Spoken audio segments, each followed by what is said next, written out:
요엘은 굉장히 짧은 책이죠. 그리고 선지자를 통해서 주신 말씀, 그래서 작을 소자를 써서 소선지서라고 부릅니다. 소선지서, 대선지서라는 분류는 분량에 따른 거예요. 그래서 이사야는 대선지서거든요. 그래서 이사야가 요엘보다 더 위대한 선지자다, 이렇게 생각하는 게 아닙니다. 다 하나님의 말씀을 대언한 똑같은 선지자예요. 근데 분량에 따라서 대선지서, 소선지서 이렇게 나눈다. 기록자는 1장 1절에 부두엘의 아들 요엘이라고 되어 있습니다. 성경에서는 이름이 종종 중요한 의미를 갖는데요. 요엘이라는 이름은 여호와가 하나님이시다라는 뜻입니다. 이 이름하고 또 이 본문하고 이렇게 뭔가 좀 엮이는 부분들이 종종 있어요. 언제 기록이 되었는가는 잘 알 수가 없습니다. 학자에 따라서 남유다가 멸망당하기 전이다 보는 학자가 있고, 멸망당해서 포로로 끌려갔을 때다 이렇게 보는 학자들도 있습니다. 잘 알 수는 없으나 보통은 멸망당하기 전으로 그렇게 간주를 합니다. 시대적 배경입니다. 우리가 이 요엘서를 읽어보면 뭔가 굉장히 어려운 상황들이 나와요. 뭐 메뚜기 재앙이 나오고 외국 군대가 쳐들어오고 이런 내용인데, 이게 정확히 언젠지는 정보가 없습니다. 그 구체적인 시대는 알 수가 없지만 어쨌거나 나라가 굉장히 어려울 때였다라는 걸 우리가 알고 있고, 학자들은 대부분 남유다가 멸망을 앞두고 이 악이, 죄악이 극에 다다랐을 때 주신 말씀으로 보고 있습니다. 주제를 보시겠습니다. 요엘서에는 여호와의 날이라는 단어가 많이 나와요. 이 여호와의 날이라는 이 표현은 요엘서뿐만이 아니라 다른 선지서에도 종종 나옵니다. 여호와께서 주인공이 되시는 날이라는 얘기인데, 여호와 하나님께서 군대를 이끄시고 친히 이 세상에 오셔서 심판하시는 때, 그때를 여호와의 날, 심판의 날을 여호와의 날이라고 부릅니다. 근데 단순하게 심판만 하시는 게 아니라, 심판이라는 것은 정의대로 행하시는 거잖아요. 그래서 억울하게 핍박받던 자들은 해방이 되는, 구원받는 날이기도 합니다. 그러니까 여호와의 날은 심판의 날이자 구원의 날을 가리킵니다. 요엘서에서도 마찬가지고요. 그러면 구원의 날이라고 하면은 회복이 된단 말인데, 무엇이 회복되는가? 첫 번째, 이 땅, 이 세상이 회복이 되고 여기서 살고 있는 우리 사람들이 회복이 됩니다. 지금은 아담과 하와의 타락 이후로 땅도 타락했고 사람도 타락했죠. 그것이 회복이 되는 것, 그것이 여호와의 날입니다. 1차적으로 이 회복은 나라가 망한 이스라엘이 회복되는 거예요.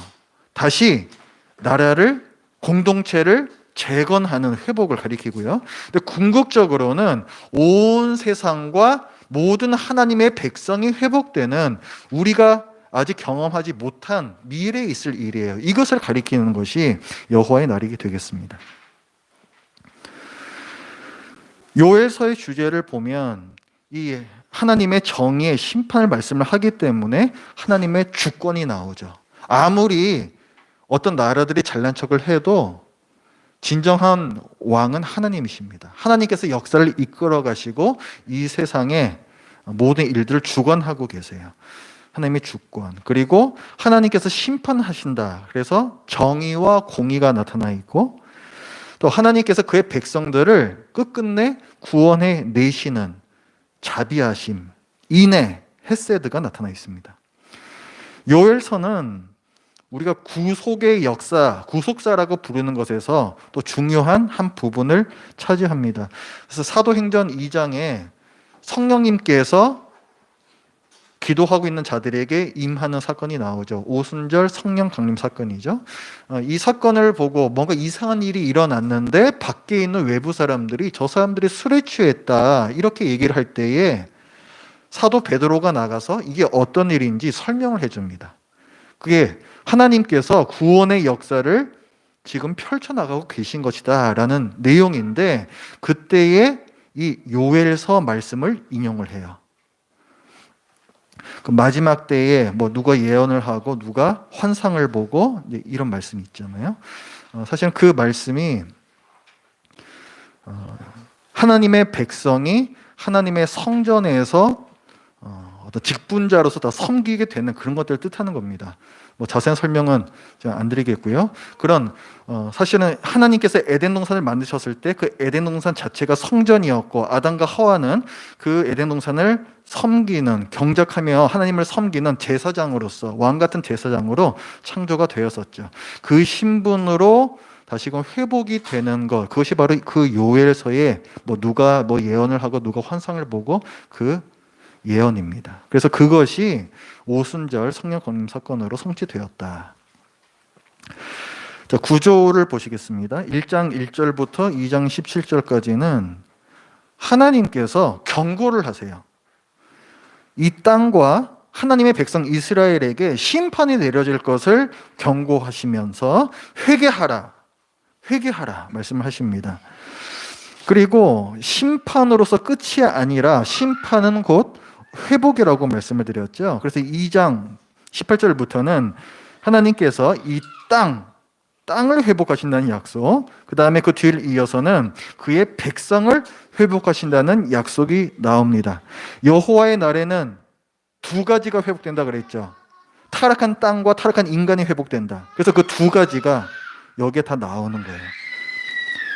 그리고 3장에는 하나님께서 이번에 이스라엘이 아니라 다른 모든 나라들을 심판하실 것이라고 경고하십니다. 모든 경고는 항상 목적이 있어요. 경고는 그 일이 일어나기 전이죠. 왜 경고를 합니까? 돌아서라는 거예요. 그 일을 그만두라는 거예요. 회개하라고 말씀을 하시는 겁니다. 자, 그리고 3장 18절부터 마지막 21절까지 하나님께서 그의 백성을 축복하심으로 요엘서가 끝이 납니다. 자, 그럼 오늘 말씀 본문을 함께 보겠습니다. 요엘서 3장